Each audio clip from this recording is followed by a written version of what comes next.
मैं अपने बिस्तर पर लेट गया और भाभी के सोने का इंतज़ार करने लगा। कुछ देर बाद भाभी ने मुझे अपने पास बुलाकर बोली, आकाश यहाँ मेरे पास कुछ देर बैठो। मैं भाभी के सिर की तरफ बैठ गया। फिर भाभी थोड़ा सा उठकर वह अपने सिर को मेरे गोद में रख दिया और मेरे गोद में भाभी के सिर रखते ही मैं एक अजीब सी एहसास महसूस करने लगा। मैं यह देखकर मन ही मन खुश हुआ। फिर वह बोली, मेरे सिर का दर्द कम नहीं हो रहा है, मेरे सोने तक तुम अपने हाथों से मेरे सिर को धीरे धीरे से दबा दो। मैं एक बार फिर से खुश हो गया। किसी भी तरह से मुझे भाभी को छूने का मौका मिल रहा था। उसके बाद भाभी ने अपने हाथों से भाभी के सिर को धीरे धीरे दबाने लगा और भाभी के छुअन का असर मुझ पर होने लगा। भाभी के सोने तक मैं अपने आप पर नियंत्रण करने की कोशिश कर रहा था। कुछ ही पल बाद नींद की गोलियों ने अपना असर दिखाना शुरू कर दिया। भाभी कुछ ही देर में सो गई। मैं अपने मन के तसल्ली के लिए भाभी को हिला डुलाकर और आवाज़ देकर जगाया तो वह फिर भी नहीं जागी। मुझे पूरी तरह से यकीन हो गया कि भाभी गहरी नींद में सो चुकी है। फिर मैंने धीरे से भाभी के सिर को अपने गोद से उठाकर बिस्तर पर रख दिया। फिर मैं वहां आहिस्ता से उठकर भाभी के कमर के पास आकर बैठ गया और उसके पूरे मखमली बदन को ललचाई नज़रों से देखने लगा। भाभी सोते समय बहुत ही खूबसूरत लग रही थी। फिर मैंने किसी तरह भाभी के आंचल को उसके सीने से हटाया। अब मेरे हाथ भाभी को छूने के लिए बेकाबू होने लगे थे, पर डर के मारे मेरे हाथ पांव कांप रहे थे। वह सब करने की मुझ में हिम्मत नहीं हो रहा था। एक बार फिर मैंने भाभी को देखा। वह कितनी मासूम लग रही थी। भाभी की मासूमियत देखकर मुझे भाभी का प्यार याद आने लगा। भाभी मुझे अपना बेटा मानती है और हमेशा वह अपने बेटे की तरह मुझे प्यार करती आ रही है और मैं अपने माँ जैसी भाभी को धोखा देने की कोशिश कर रहा था। यह सोचकर मुझे अपने आप पर बहुत शर्म महसूस होने लगा और यह सोचकर मैं वहाँ से जाने लगा। तभी भाभी ने मेरा हाथ पकड़ लिया। यह देखकर मेरे पैरों तले ज़मीन खिसक गई।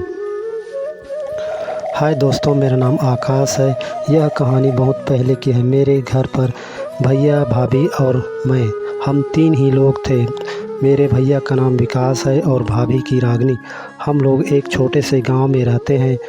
उस समय गांव में बिजली की सुविधा बहुत ही कम थी और हम लोग रात में मिट्टी के तेल से कैंडल या चिमनी जलाकर उसके प्रकाश में अपना रात गुजारते। हम लोगों का एक छोटा सा घर था और रोजी मजदूरी करके अपनी ज़िंदगी गुजार रहे थे। हम दोनों भाई जब छोटे थे तभी हमारे माता पिता गुजर गए। भैया ने मुझे बड़ी मुश्किल से पाल पोस कर बड़ा किया। वह मेरा बहुत ख्याल रखता था, मुझे कभी भी किसी चीज़ की कमी नहीं होने दिया। वह मुझे हर पल खुश रखना चाहा। मैं भी उसे कोई भी तकलीफ़ और परेशान नहीं करता था। भैया और मैं हमेशा एक ही बिस्तर पर सोते थे।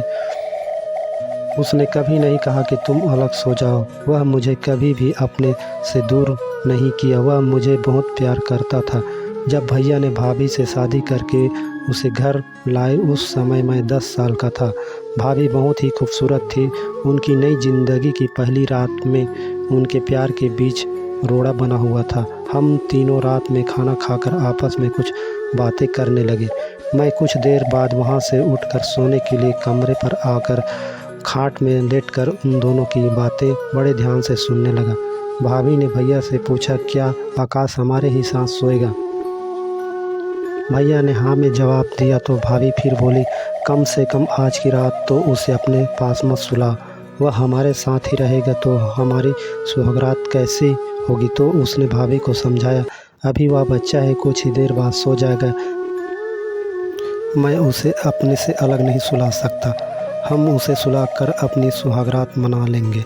ठीक है, तुम्हारी जैसी मर्जी, भाभी ने बूझे मन से कहा। मैं उस वक्त बहुत ही नासमझ था। मैं उन दोनों की बातें सुनकर सोचने लगा कि ये सुहागरात क्या होती है और मैं यह सब कुछ जानने के लिए उतावला हो गया। फिर मैंने सोच लिया कि आज सुहागरात के बारे में जानकर ही रहूँगा। फिर मैंने सोने का नाटक करने लगा। बहुत देर वह दोनों सोने के लिए कमरे में आए। भाभी अपने और भैया के लिए ज़मीन पर बिस्तर बिछाने लगी और भैया मेरे पास आकर मुझे हिला डुला कर 2-3 बार पूछा, आकाश सो गया क्या?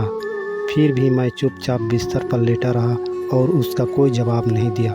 तो भैया ने समझा कि मैं पूरी तरह से गहरी नींद में सो गया हूँ, तो वह झट से भाभी के पास चले गए। भैया के जाते ही मैंने अपने पलकें धीरे खोलकर देखा तो वह भाभी के पास लेटकर वह दोनों कुछ काम कर रहे थे।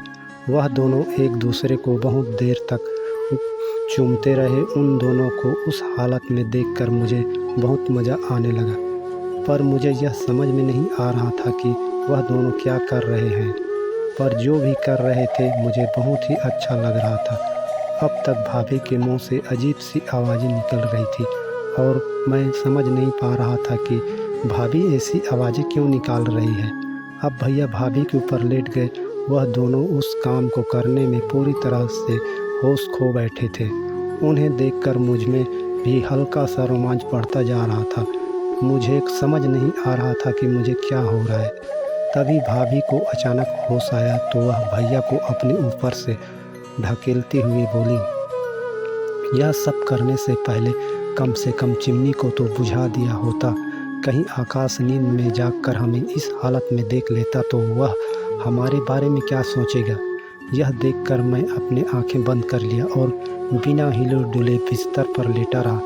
धीरे से भैया मेरे पास आया और मुझे सोता देखकर वह राहत की सांस लिया। फिर भैया चिमनी के पास चिमनी को फूंक मारकर बुझा दिया। अब कमरे में पूरी तरह से अंधेरा छा गया। कमरे में अंधेरा होने से मेरा सारा मज़ा किरकिरा हो गया।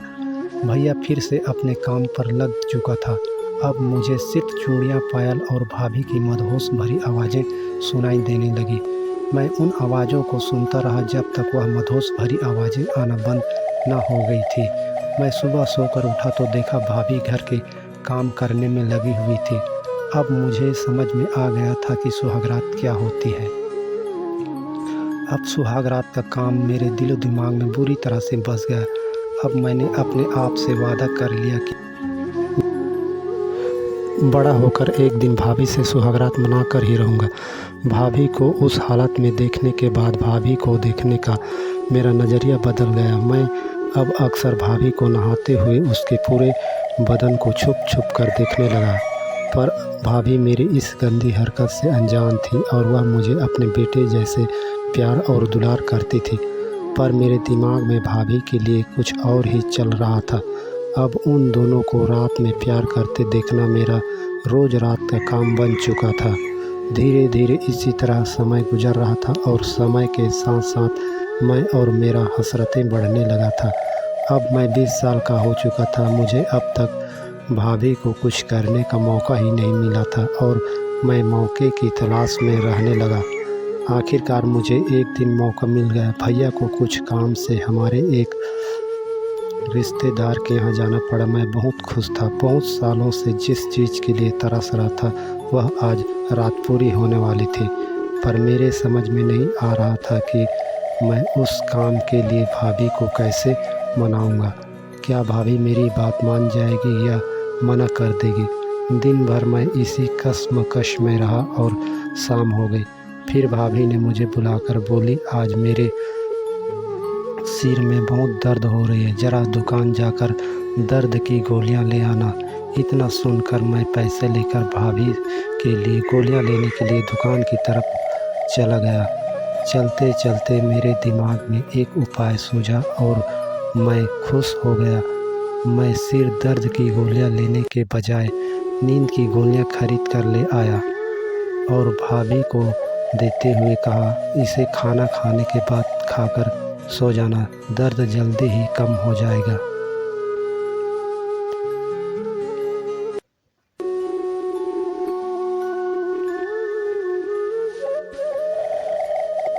फिर मैं रात होने का बेसब्री से इंतज़ार करने लगा। जब रात हुई तो मैं जल्दी से खाना खाया और भाभी को भी जल्दी खाना खाने को कहा। भाभी खाना खाकर और सब काम खत्म करके मेरे पास आई तो मैंने कहा, भाभी गोलियां को खा लो। ठीक है कहकर भाभी गोली खाने किचन की तरफ चली गई। फिर वह गोली खाकर किचन से वापस लौट कर आई तो मैंने देखा भाभी को सोने के लिए कहा और उसके गोली खाते ही मेरे मन में खुशी के लड्डू फूटने लगे। फिर मैं अपने बिस्तर पर आकर लेटकर भाभी के सुहागरात के बारे में सोच कर मैं उत्तेजित हो जा रहा था। दोस्तों, इस बीच की कहानी को आप लोग पहले ही सुन चुके हैं। जैसे ही भाभी ने मेरा हाथ पकड़ा तो मेरे पैरों तले ज़मीन खिसक गई। जैसे ही मैंने पीछे मुड़कर देखा तो भाभी मेरे हाथ को पकड़कर मुझे घूर कर देख रही थी। मैं उस वक्त बहुत ही डर गया और सोचने लगा, नींद की गोली खाने के बावजूद भी भाभी नींद से कैसे जाग गई। फिर भाभी ने मुझे अपने पास प्यार से बिठाया और पूछा, तुम मेरे साथ क्या कर रहे थे? मैं डरा सहमा बैठा रहा और भाभी को कुछ भी जवाब नहीं दिया। मुझे चुप देखकर भाभी ने कहा, मुझे पता है कि तुम मेरे साथ क्या करने वाले थे। तुम्हारे गंदे हरकतों को देखकर मुझे बहुत दिनों पहले ही पता चल चुका था कि एक ना एक दिन तुम मेरे साथ गंदी हरकत करके रहोगे। तुम जो दर्द की गोलियां लाए थे वह दर्द की गोलियां नहीं थी, इसलिए मैंने वह गोली खाई ही नहीं और मैंने तुमसे झूठ कहा कि मैंने गोली खा ली और मैं सोने का नाटक करने लगी। इतना सुनकर मैं शर्म से पानी पानी हो गया। फिर आगे भाभी बोली, तुम्हें पता है मैं तुम्हें अपने बेटी की तरह प्यार करती हूँ, फिर भी तुम अपनी माँ समान भाभी से इतनी गंदी घटिया हरकत करना चाहते थे। इतना सुनकर मैं भाभी के पैरों पर गिर पड़ा और रोते हुए भाभी से अपनी गलती का माफ़ी मांगने लगा और ज़िंदगी में दोबारा ऐसी गलती नहीं करने का कसम दिलाया। तो भाभी का दिल पसीज गया और भाभी मुझे उठाकर अपने बाहों में भरकर अपने प्यार के आंचल में छुपा लिया।